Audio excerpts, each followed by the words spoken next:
Jika negara seperti rumah rusak, siapa yang paling menderita?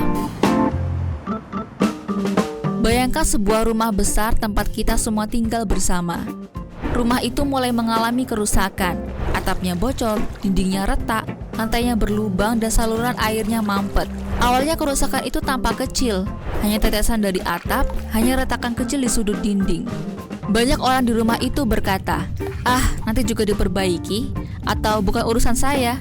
Tapi seperti rumah pada umumnya, kerusakan kecil yang dibiarkan akan berubah menjadi bencana besar. Atap yang bocor berubah menjadi banjir di ruang tengah. Retakan kecil membuat dinding rapuh, siap runtuh kapan saja. Dan lantai yang berlubang menjadi perangkap bagi siapapun yang lewat. Dalam keadaan seperti ini, siapa yang paling menderita?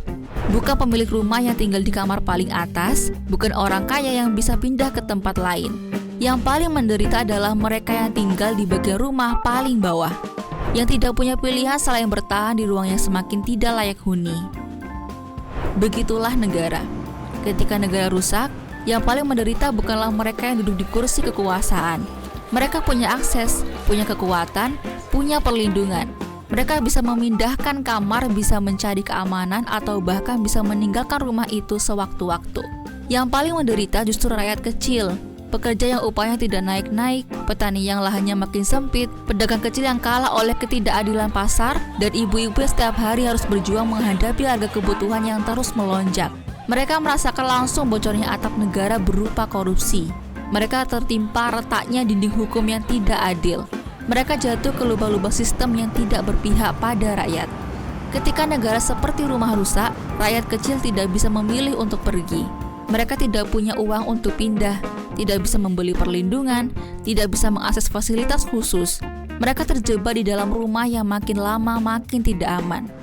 Sementara itu, mereka yang merusak rumah justru tidur nyenyak di kamar yang paling kokoh.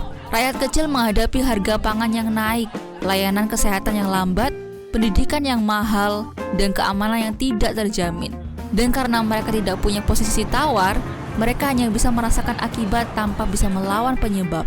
Dan dalam keadaan seperti ini, bahaya terbesar bukan hanya kerusakan itu sendiri, tetapi kenyataan bahwa rakyat kecil sering dianggap sebagai beban, bukan korban.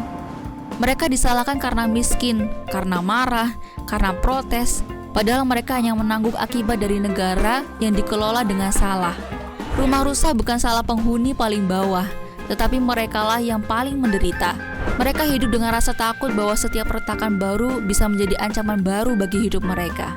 Namun ada satu hal yang selalu perlu kita ingat. Rumah hanya bisa diperbaiki jika penghuninya peduli. Negara hanya bisa pulih jika rakyat bersuara. Dan perubahan tidak akan pernah datang jika mereka yang paling menderita tetap dipaksa diam. Karena itu memahami siapa yang paling menderita adalah langkah pertama untuk menyadari betapa pentingnya memperbaiki rumah ini bersama. Sebab rumah bernama Indonesia ini bukan milik segelintir orang. Rumah ini milik kita semua.